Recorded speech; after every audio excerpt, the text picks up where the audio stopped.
For a lot of legitimate reasons, like our jobs, our society today is very sedentary, our clients included. We know how sitting all day interferes with getting good results from our fat reduction treatments, but what about our butt sculpting treatments? What happens to our clients' booties when they sit all day? Well, their glutes can actually forget what to do. Our clients can develop gluteal amnesia, dead butt syndrome, flat butt syndrome, pancake butt. Funny names, we know, but they describe a very serious gluteal condition that can prevent our clients from getting the butt they want with our non-invasive butt lift treatments. And you need to know about it. So with our butt sculpting masterclass soon to be released, we thought it was critical to release this bonus podcast. So please stay tuned. We're giving you all the details about dead butt syndrome in today's episode. You're listening to the Body Contouring Academy's Proven Profits podcast, where you'll learn simple, actionable strategies from real-world, successful body contouring professionals to help you generate more revenue, realize the profits you want, and create the life you desire. Hi, I'm Shannon. And I'm Kay. And we're your hosts of the Proven Profits podcast. Are you sitting right now, maybe in your car or at your desk? Let's admit it. All of us sit a lot, and a lot of us sit too much. After you hear today's episode, we bet you'll make every effort to avoid sitting every time you can, and you'll make every effort also to educate your clients to do the same, because dead butt syndrome is a real condition, one that will interfere with your clients' goals to shape, sculpt, lift, and enhance their butts. And since we're teaching advanced techniques and treatments in our butt sculpting masterclass, these are things you need to know. If you haven't heard about our course already, we'll leave you a link in the show notes so you can learn some more. But back to this bonus episode about dead butt syndrome. To understand how dead butt syndrome can develop and how it interferes with getting good results, today we're going to review the function of the 3 primary gluteal muscles. Then we'll uncover how much damage a sedentary lifestyle can do and how it can lead to that gluteal amnesia and dead butt syndrome. We'll move on to explain what exactly is gluteal amnesia, dead butt syndrome, flat butt syndrome, and pancake butt. And then finally, we'll tell you how you can prevent and even reverse gluteal amnesia, dead butt syndrome, and the rest for your clients. So let's get started.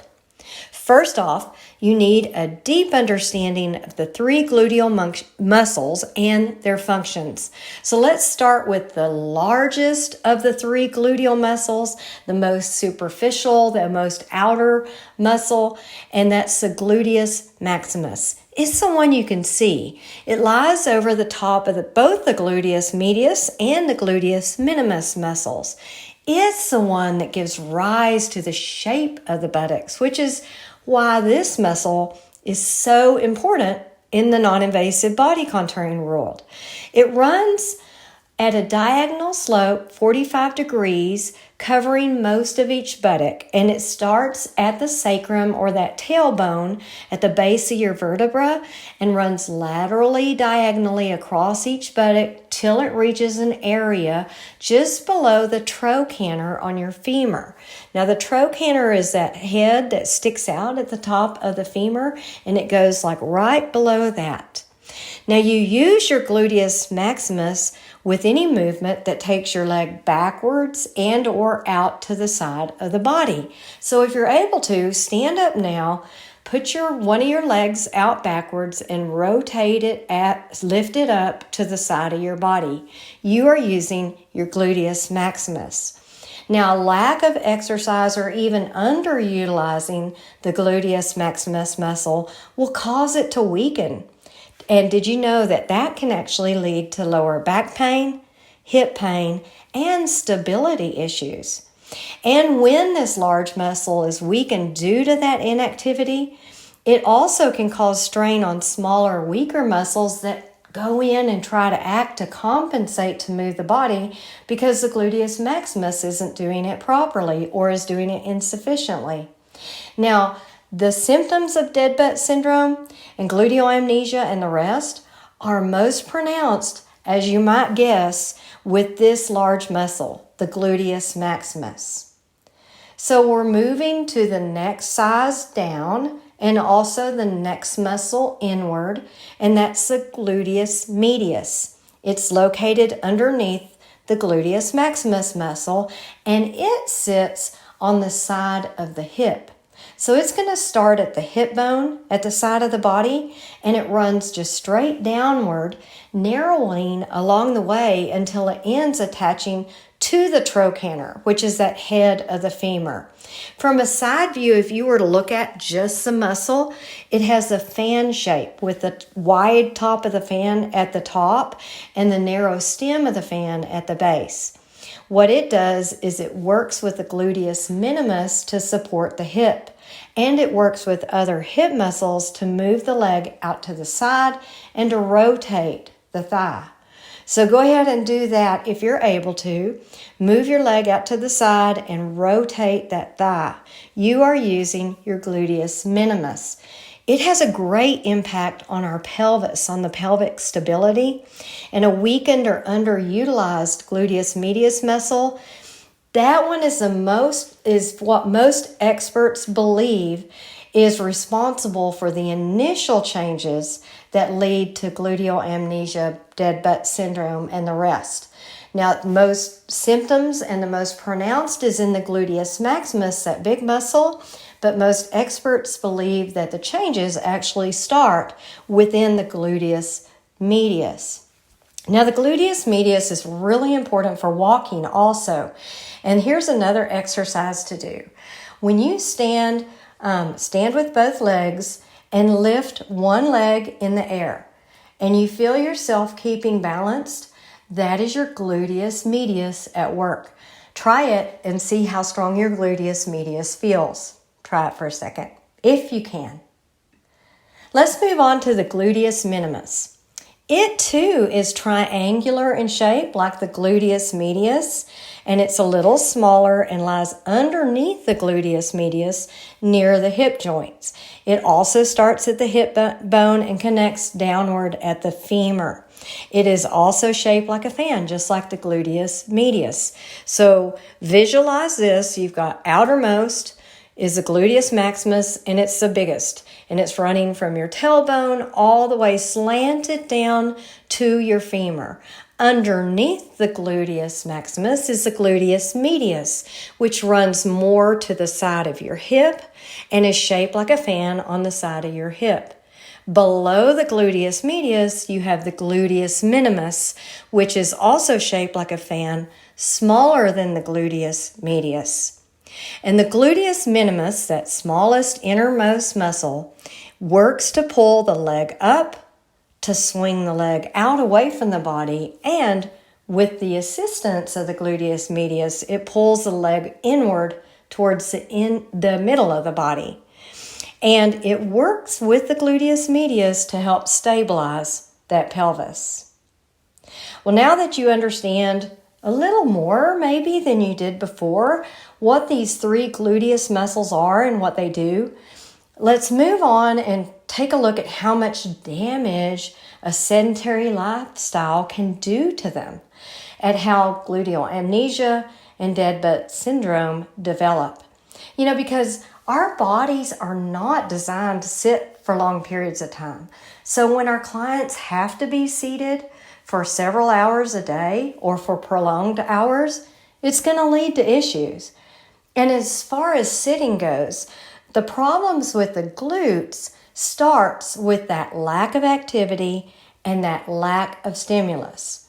And there's 4 steps. Here we go. First, all three of the gluteus muscles weaken by hours of being in the seated position for just too many hours. Second, this weakening of the three muscles is followed by a process that's called reciprocal inhibition. Now, reciprocal inhibition is just a fancy name for the process that describes this. There's a give and take relationship when you have different muscles on either side of a joint. And in this case, it's the hip joint.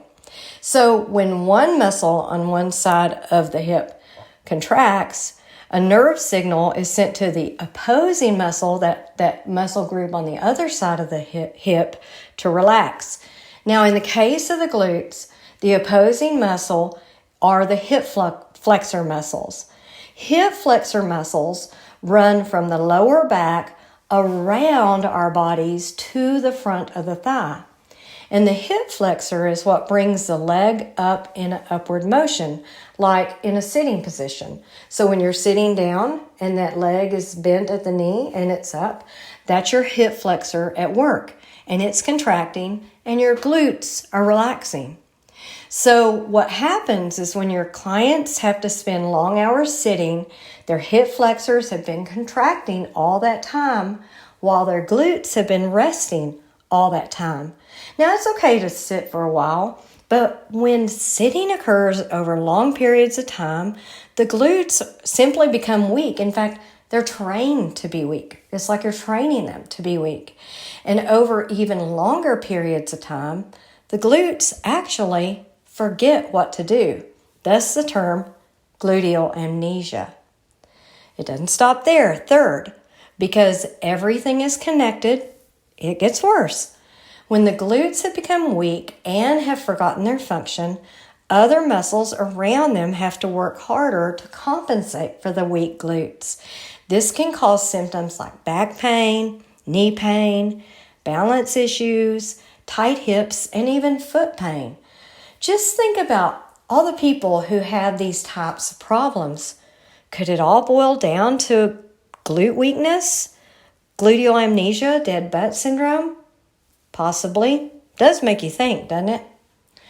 Number 4, after that happens, those weakened glute muscles that have lost their memory of their function also begin to lose mass and even change in shape and appearance over time. The buttocks can develop a flattened, flabby, or irregularly shaped appearance, and they no longer maintain that nice shape, lift, and curvature. So, let's examine the conditions that occur as a result of this process we've just described. The conditions of gluteal amnesia, dead butt syndrome, flat butt syndrome, pancake butt, and let's break each one down separately. Gluteal amnesia. This term is really the more technical and accepted name used to describe the condition in which the client has lost the ability over time to contract her gluteus muscles, specifically the gluteus maximus and the gluteus medius.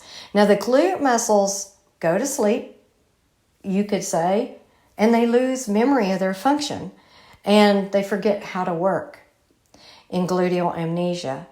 Now, there's many other names that are used to describe this same condition: sleeping butt, dormant butt, sleeping glutes, gluteal tendinopathy, dead butt, lazy butt, dormant butt syndrome, flat butt syndrome. So you just need to be aware when you see these terms, you know it's that same condition as gluteal amnesia, as is dead butt syndrome, which we move to next. It's just another name for gluteal amnesia. They describe the same condition, but it does not mean the glutes are dead. It means the glute muscles are not working.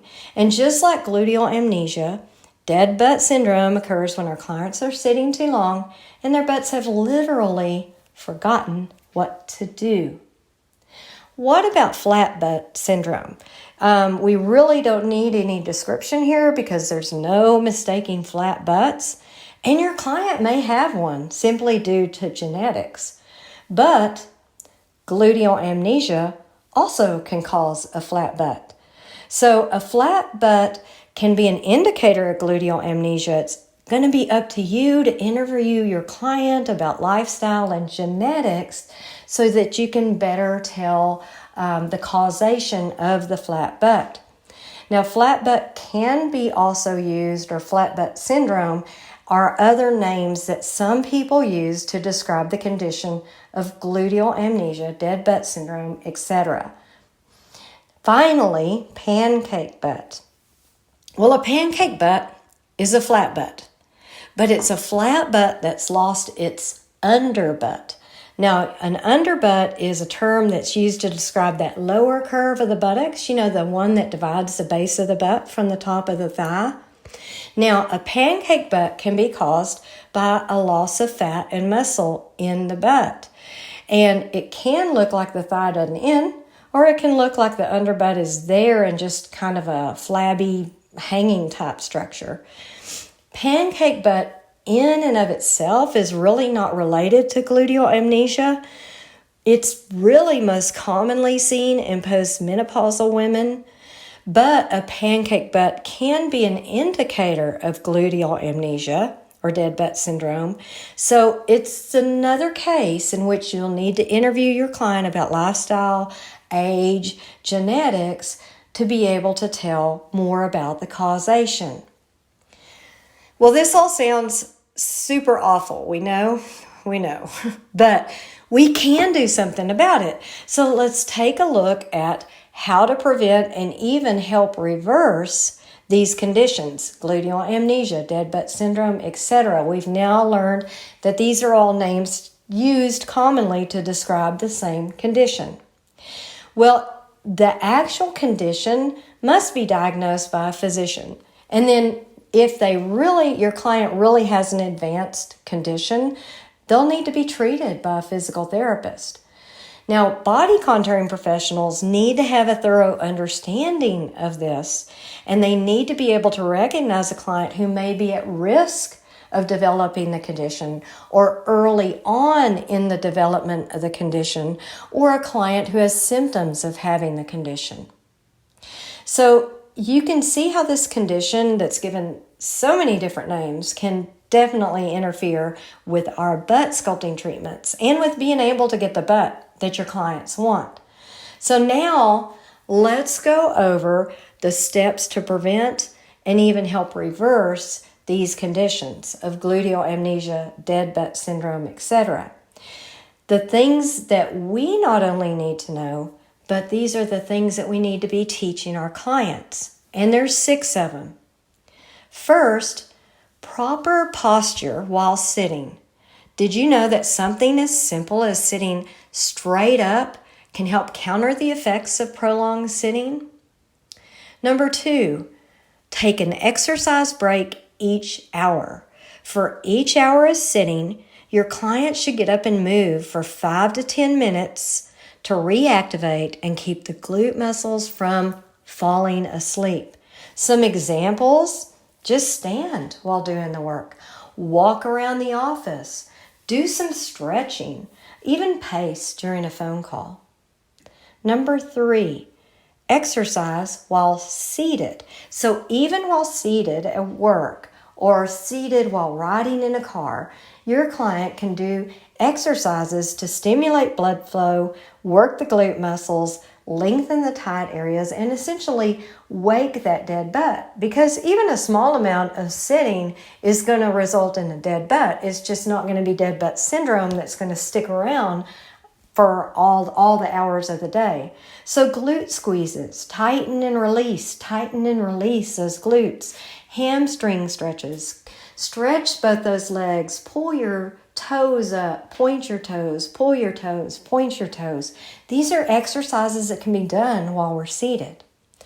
Number 4, stretch. Stretch daily. Make it at least once a day a habit. And it's unrelated to a workout, a stretch is. Now, your client should target their chest, shoulder, hips, and hamstrings because these are the muscle groups that get shortened by prolonged sitting. Number 5, did you know sleeping in the fetal position is something that could actually increase the risk of gluteal amnesia or dead butt syndrome. So as much as you can when you're sleeping, avoid sleeping in the fetal position, because what happens when you think about it, you're laying on your side, you're pulling those knees up, much like a seated position. In other words, you're flexing your hip flexors and you're relaxing your glutes. So you're shortening the hip flexors, lengthening the gluteus muscles, working against those gluteus muscles being strong and working. Number 6. Take the stairs. Stair climbing is one of the best exercise for our gluteal muscle group. So go up and down the stairs as much as possible. Don't take the elevator. It's one of the easiest ways to work the gluteus muscles. So what do you think? Kind of blows your mind that our clients' lifestyles have so much impact on the results of our non-invasive body contouring treatments, doesn't it? And the thing is, it's up to us to educate our clients so they understand it and they can take the right steps. That's how we can truly help them with our treatments, with our knowledge, and in educating them. It takes all 3. Well, we sure appreciate you joining us today. We hoped we helped you grow and develop professionally. Signing off until next time. Beautiful wishes. If you enjoyed the show, please find us on iTunes and leave us a review. Email us at bodycontouringacademy.com with any feedback, topic suggestions, or to offer to tell your body contouring success story. We love to hear success stories and learn about winning strategies. Visit bodycontouringacademy.com for tools, education, industry news, and cutting-edge articles. Thanks so much for listening, and have a great rest of your week.